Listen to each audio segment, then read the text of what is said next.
What's going on, everybody? It's your friendly neighborhood knight. I'm back here again with another episode of Magic Crusaders. It is just going to be me this time. So, fun fact, Josh is not here. As with all things, life happens, and we just got to do what we can. But I wanted to come on here just to make a short episode just to say Happy New Year. I know I'm 11, 12. What day is this going up? I may be like a few days late for the New Year's, but hey, it's better late than never, am I right? So thank you all for joining in.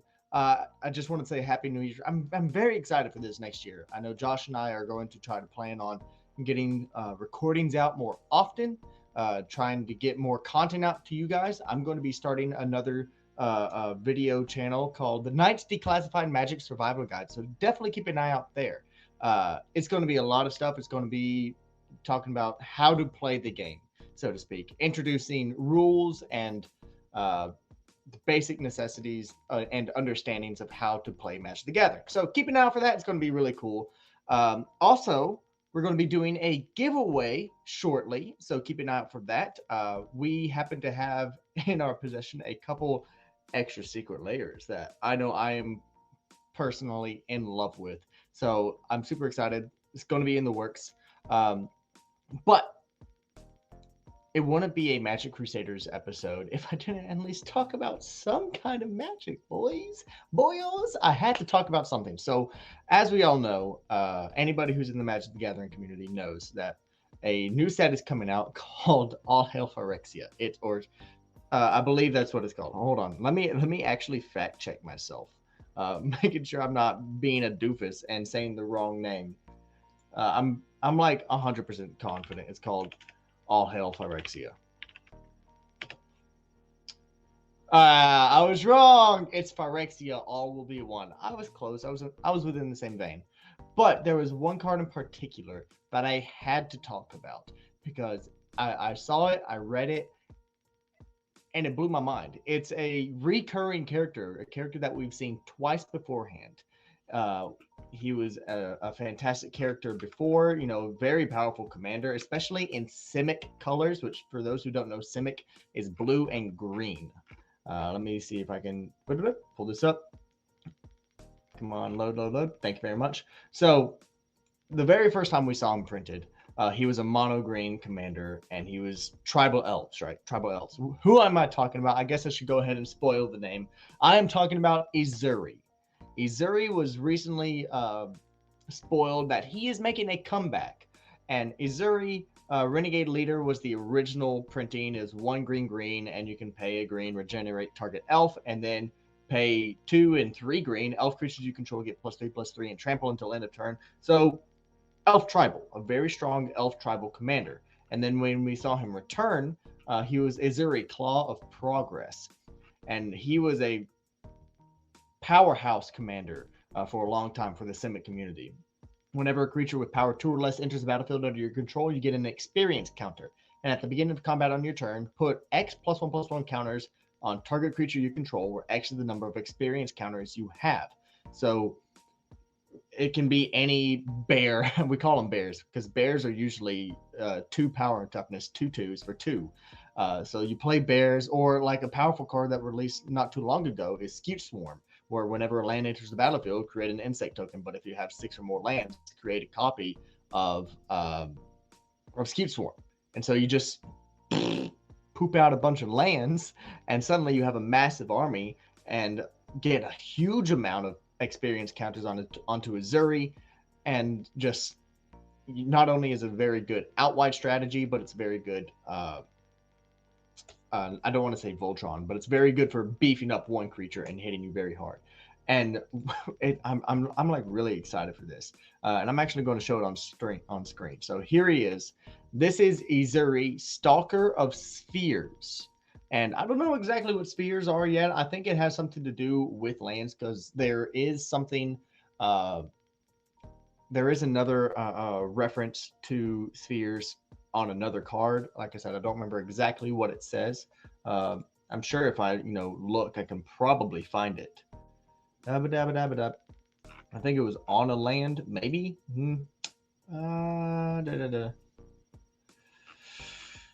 Either way, spheres is something we have yet to really see yet.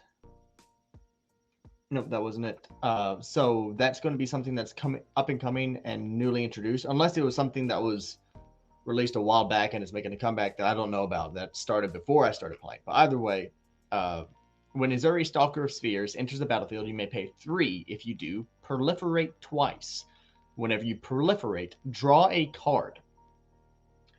I read that first text and I was like, all right, cool. Proliferate twice. That's for 3 mana. You know, that's great if you want to do planeswalkers. If you are, I mean, if you're in Simic, so Simic has all kinds of ways to poop out a bunch of +1/+1 counters and make massive creatures.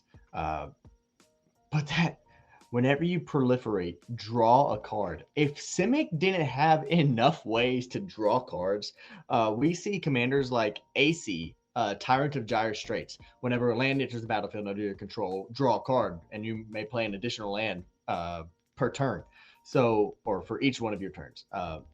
So you're just constantly playing lands and drawing out your deck and doing all kinds of things. This is insane. This is absolutely crazy to me.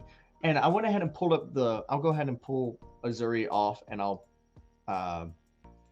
show the other screen that I have, which is the Gatherer. And I know you guys are probably going to hate me for using the Gatherer, but it's still a tool. I still love using the Gatherer. And all I did for the Gatherer was pull up proliferate, search proliferate. So if you don't run Azuri as your commander, you can run it in things like Atraxa. Atraxa, Praetor's Voice, Flying Vigilance, Death Touch, Lifelink. So super keyword. At the beginning of your end step, proliferate. So if Azuri's on the battlefield, at the beginning of your end step, draw a card. Bloomhulk. I actually kind of want my face on the screen, so I'm gonna actually put me back up here if I can figure this out. There we go. I'm in the bottom left-hand corner, right where I belong. It's the warmest part of the room, don't you know? Because it's 90 degrees. Didn't. Anyways, Bloomhulk. You know, whenever it enters the battlefield, proliferate. So whenever 4 mana, you get a 4/4 plant elemental. ETBs, draw a card. Broker's Confluence, choose 3. It's a 5 mana Bant spell, so 2 and green, white, blue. Choose 3. You may choose the same mode more than once. Proliferate. Target creature faces out. Counter target activated or triggered ability. You can pay 5 mana to proliferate 3 times and draw 3 cards.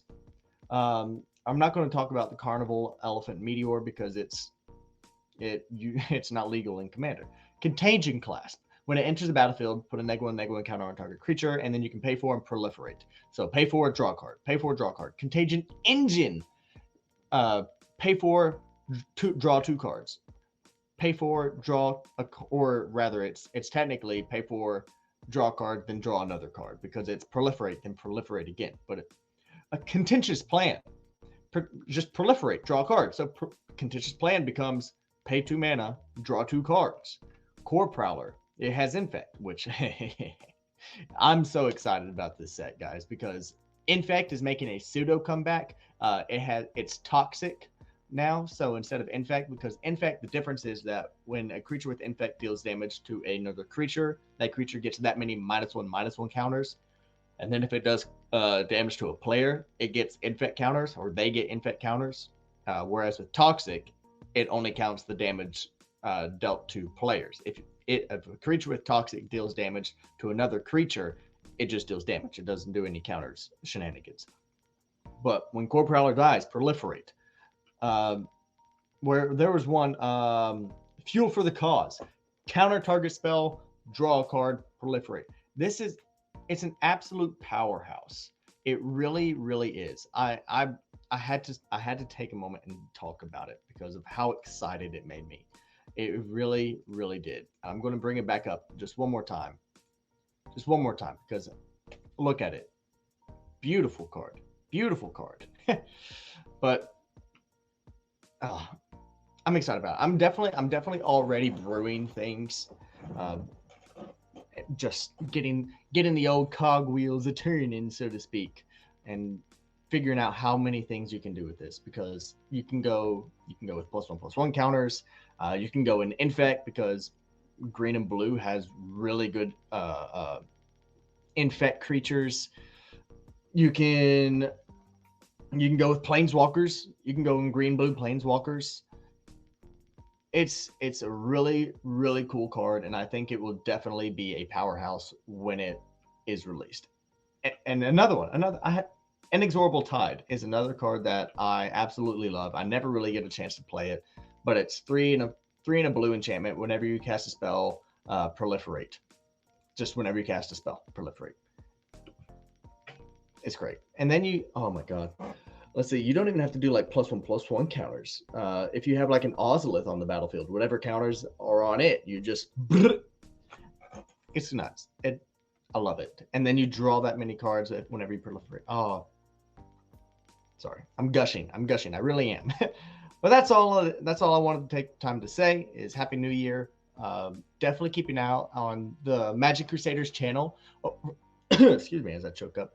Over the course of this next year, over the next few months. Hopefully with the next video, Josh will be able to join me because I like having somebody to talk to. I love talking to you guys, but I like having my buddy here. But thank you all for joining in. I hope you all have a very, very good night or day, depending on what time you are watching this. And yeah, just keep an eye out. I'm super excited for this set. Phyrexia All Will Be One is going to be. The only tidbit that I'm upset about is that they're killing certain planeswalkers, or quote unquote killing. Technically it's completing certain planeswalkers. And I'm not a big fan of how it's going, but we'll just have to see. We'll just have to see how it's all going. That's just me. But thank you all for joining. Thank you all for hanging out and coming by and watching. And I hope you all have a very, very good night or day, or just whatever you're doing. I hope you all stay safe.